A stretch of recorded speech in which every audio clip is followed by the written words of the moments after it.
ఇసుక రేపు రాష్ట్ర వ్యాప్తంగా రైతు వేదికల దగ్గర సంబరాలు నిర్వహించేందుకు ప్రభుత్వం పిలుపునిచ్చింది. రేపు సాయంత్రానికి రైతుల ఖాతాల్లోకి ₹1,00,000 రుణమాఫీ జమ చేయనున్నారు. ఈ నేపథ్యంలో రైతు వేదిక వద్ద సంబరాలు నిర్వహించనున్నారు. కాగా ప్రజాభవన్లో సీఎం రేవంత్ రెడ్డి అధ్యక్షతన జరుగుతున్న టీపీసీసీ కార్యవర్గ సమావేశంలో రైతు రుణమాఫీతో పాటు పలు అంశాలపై చర్చిస్తున్నారు. అలాగే ప్రభుత్వాన్ని పార్టీని సమన్వయం చేసుకుని వెళ్లడంపై సీఎం రేవంత్ ఫోకస్ పెట్టారు. పార్టీ పరంగా రుణమాఫీ సంబరాలు నిర్వహణపై దిశానిర్దేశం చేయనున్నారు. అలాగే ప్రభుత్వ కార్యక్రమాలను ప్రజల్లోకి తీసుకెళ్లడం పైన చర్చిస్తున్నట్లు తెలుస్తోంది.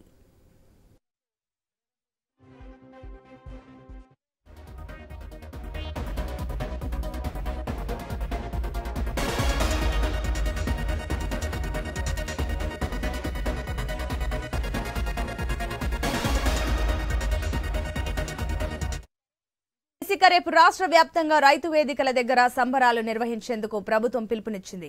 రేపు సాయంత్రానికి రైతుల ఖాతాల్లోకి ₹1,00,000 రుణమాఫీ జమ చేయనున్నారు.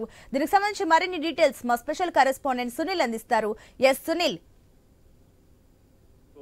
కాంగ్రెస్ నాయకుల సమావేశం కొనసాగుతోంది. ఎంపీలు, ఎమ్మెల్యేలు, అదేవిధంగా పిసిసి నాయకులు ఈ సమావేశంలో పాల్గొన్నారు. ముఖ్య సీఎం, డిప్యూటీ సీఎం, మంత్రులు కూడా హాజరయ్యారు. ఈ సమావేశంలో ప్రధానంగా రుణమాఫీకి సంబంధించి రేపు రైతుల ఖాతాలో జమ కాబోతోంది. ₹1,00,000 లోపు రుణం ఉన్నటువంటి రైతులందరికీ జమ కాబోతోంది. కాబట్టి ఈ అంశాన్ని కాంగ్రెస్ పార్టీ బలంగా ప్రజల్లోకి తీసుకెళ్లాలి. అంతేకాకుండా గత ప్రభుత్వం ఈ రుణమాఫీ చేయడంలో వైఫల్యం చెందింది అన్న అంశాలని వివరించే విధంగా ఈ కార్యక్రమాలు ఉండాలి అనేది ప్రధాన ఉద్దేశంగా కనిపిస్తోంది. ఆ మేరకు డిప్యూటీ సీఎం సమావేశంలో మాట్లాడుతూ కాంగ్రెస్ పార్టీ అధికారంలోకి వచ్చిన తర్వాత కొద్ది నెలల్లోనే రుణమాఫీ చేస్తుంది. ఆ రుణమాఫీ కాంగ్రెస్ పార్టీ చాలా ప్రతిష్టాత్మకంగా తీసుకుంది. ఆర్థికంగా ఎన్ని ఇబ్బందులు ఉన్నప్పటికీ ఈ రుణమాఫీ చేయాలని చెప్పేసి నిర్ణయం తీసుకొని రేపు రుణమాఫీకి శ్రీకారం చుట్టబోతున్నాం. కాబట్టి ఈ అంశాన్ని ఖచ్చితంగా ప్రతి ఒక్క కార్యకర్త, ప్రతి ఒక్క కాంగ్రెస్ నాయకుడు విస్తృతంగా ప్రజల్లోకి తీసుకెళ్లాలి అనేది ఆయన ఇప్పటికే కీలకంగా వచ్చినటువంటి అందరికీ సమావేశంలో మాట్లాడుతూ చెప్పారు. ఇక గత ప్రభుత్వం తాము అధికారంలోకి వచ్చినట్టే ₹7,00,000 కోట్ల అప్పు ఉంది. అయినప్పటికీ స్వల్పకాలంలోనే తాము రుణమాఫీ అమలు చేస్తున్నామని చెప్పేసి కూడా డిప్యూటీ సీఎం చెప్పుకొచ్చారు. ఇక రేషన్ కార్డు ఉంటేనే రుణమాఫీ అని చెప్పేసి విపక్షాలు తప్పుడు ఆరోపణలు చేస్తున్నాయి. కానీ పట్టా పాస్ పుస్తకం ఉండి ఒక కుటుంబానికి సంబంధించి 2 లక్షలు తాము మాఫీ చేయబోతున్నాం. ఈ విషయాన్ని కూడా రైతులకు, ప్రజలకు క్లారిటీగా వివరించాలి అని చెప్పేసి కూడా ఆయన సమావేశంలో మాట్లాడుతూ చెప్పుకొచ్చారు. ఇక గత ప్రభుత్వం ₹1,00,000 మాఫీ చేస్తామని చెప్పింది. అయినప్పటికీ విడతల వారీగా కూడా మాఫీ చేయలేకపోయింది. ఇది కాంగ్రెస్ ప్రభుత్వం ఘనతగా మనం చెప్పుకొని తల ఎత్తుకొని తిరిగే పరిస్థితి ఉంటుంది. కాబట్టి ఈ అంశాన్ని అన్నిటిని కూడా చాలా సీరియస్ గా ప్రజల్లోకి వెళ్లే విధంగా కార్యక్రమాలు ఉండాలి అనేది కూడా బట్టి విక్రమార్క. సునీల్, మరోపక్క చూసుకున్నట్లయితే అటు రుణమాఫీ విషయంలో మరోపక్క ఏదైతే ఎక్కువగా జీతభత్యాలు ఉన్నవారు, అలా అంత పెద్ద మొత్తంలో జీతాలు తీసుకుంటున్న వారికి రుణమాఫీ అవ్వదు అంటూ కూడా కొన్ని చర్చలు వినిపిస్తున్నాయి. ఏంటి దీనికి సంబంధించిన డీటెయిల్స్? దానికి సంబంధించి కూడా వ్యవసాయ శాఖ మంత్రి తుమ్మల నాగేశ్వరరావు ఒక క్లారిటీ ఇచ్చారు. ఎవరైతే 4th క్లాస్ ఎంప్లాయీస్ ఉంటారో వాళ్లకు ఖచ్చితంగా రుణమాఫీ ఉంటుంది.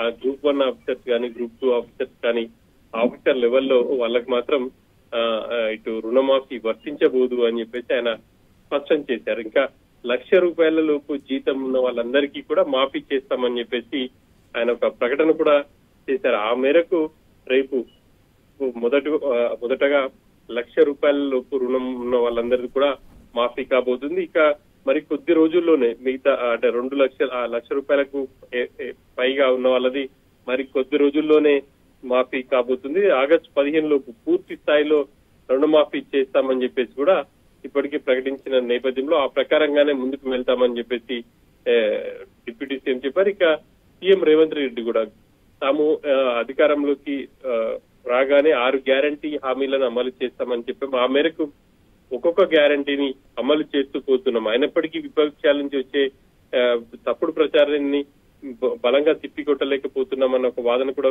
పార్టీ నేతల్లో వినిపించింది. ఆ మేరకు ఈ రుణమాఫీతో ఇటు విపక్ష నేతలకు కావచ్చు, లేకపోతే తమపై ఆరోపణలు చేసిన వాళ్ళందరికీ గట్టిగా సమాధానం చెప్పాలి, ఆ విధంగా ప్రతి కార్యకర్త కూడా తయారవ్వాలి అని చెప్పేసి కూడా ఆయన చెప్తున్నారు.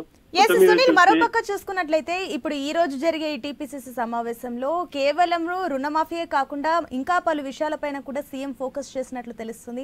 ప్రత్యేకించి అది కూడా కాంగ్రెస్ పార్టీ పైన కూడా ఆయన ఎక్కువగా ఫోకస్ చేస్తున్నట్లు తెలుస్తుంది. ఏంటి దీనికి సంబంధించిన డీటెయిల్స్?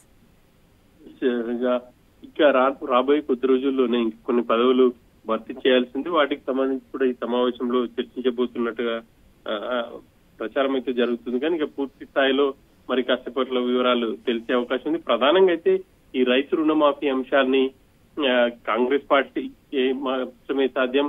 గతంలో కూడా కాంగ్రెస్ పార్టీ ఇచ్చిన మాటకు కట్టుబడి ఈ రుణమాఫీని అమలు చేస్తా ఉన్నాం. గతంలో కూడా వైఎస్ రాజశేఖర రెడ్డి ఉన్నప్పుడు ఆయన ఒక హామీ ఇచ్చారు, ఆ మేరకు రుణమాఫీ చేశారు. ఆ తర్వాత కేంద్రంలోని యూపీఏ ప్రభుత్వం చేసింది. ఆ తర్వాత 2 లక్షల రుణమాఫీ అనేది ఈ చరిత్రలోనే ఒక సువర్ణాధ్యాయాలతో లిఖించాల్సినటువంటి అంశం. ఏ ప్రభుత్వం కూడా ఇంతటి సాహసం చేయలేదు. తాము మాత్రం రైతులకు ఇచ్చిన మాట ప్రకారం వరంగల్ డిక్లరేషన్ లో తమ నేత రాహుల్ గాంధీ ఒక ప్రకటన చేశారు. తాము అధికారంలోకి వస్తే రైతులకు 2 లక్షల రుణమాఫీ చేస్తామని ప్రకటించారు. రైతు డిక్లరేషన్ కూడా ప్రకటించారు. ఆ రైతు డిక్లరేషన్ లో ప్రకటించిన మేరకు తమ ప్రభుత్వం 2 లక్షల లోపు ఉన్న రుణాలన్నిటిని రైతులకు రుణాన్ని మాఫీ చేయబోతుంది, వ్యవసాయ రుణాలని ప్రధానంగా అని చెప్పేసి సీఎం కూడా ఈ సమావేశంలో నేతలకు ఇప్పుడు ఏదైతే ఇప్పుడు రైతు వేదికల వద్ద ఏదైతే సంబరాలు జరగబోతున్నాయో రేపు సంబంధించి ఏర్పాట్లు ఏ రకంగా ఉన్నాయో, అదే విధంగా మరోపక్క అటు ఏదైతే బీఆర్ఎస్ హయాంలో జరిగిన పథకాలకి సంబంధించి పేర్లు మార్చి కాంగ్రెస్ పార్టీ ఇస్తుందన్న ధోరణిలో ప్రజల్లో ఆ రకంగా వెళ్తుంది. కాబట్టి ప్రజల్లో ఆ రకంగా వెళ్లకుండా ఏదైతే కాంగ్రెస్ ప్రభుత్వం ఇస్తున్న పథకాలకు సంబంధించి మంత్రులు, ఎమ్మెల్యేలు వీళ్ళంతా కూడా ప్రజలకు అవగాహన కల్పించే వేదికగా కూడా అనుకోవచ్చా దీన్ని? రుణమాఫీ మాత్రం రేపు ప్రతి నియోజకవర్గ కేంద్రాల్లో ఇప్పటికీ ఇటు రైతు వేదికలు ఉన్నాయి. రైతు వేదికల వద్ద రైతులందరినీ పిలిపించి వాళ్ళకు అన్ని అంశాలను వివరించి కాంగ్రెస్ పార్టీ ఈ మాట ఇస్తే ఖచ్చితంగా అమలు చేస్తుంది, దానికోసం కట్టుబడి ఉంటుంది. ఆ మేరకు తాము రుణమాఫీ చేశామన్న విషయాన్ని స్పష్టంగా రైతులకు వివరించే విధంగా కార్యక్రమాలు చేయబోతుంది. అంతటా కూడా రేపు రాష్ట్ర వ్యాప్తంగా రైతు వేదికల వద్ద సంబరాలు చేయాలని చెప్పేసి కూడా నిర్ణయం పిలుపునిచ్చింది. ఆ మేరకు ఏర్పాట్లు కూడా చేయబోతున్నారు. ఇక రేపు ఉదయం సీఎం అదేవిధంగా ఆర్థిక శాఖ మంత్రి డిప్యూటీ సీఎం ఉన్నటువంటి బట్టి విక్రమార్క బ్యాంకర్లతో కూడా సమావేశం కాబోతున్నారు. ఇప్పటికే బ్యాంకులో 6,000 కోట్ల రూపాయలు డిపాజిట్ చేస్తున్నారు.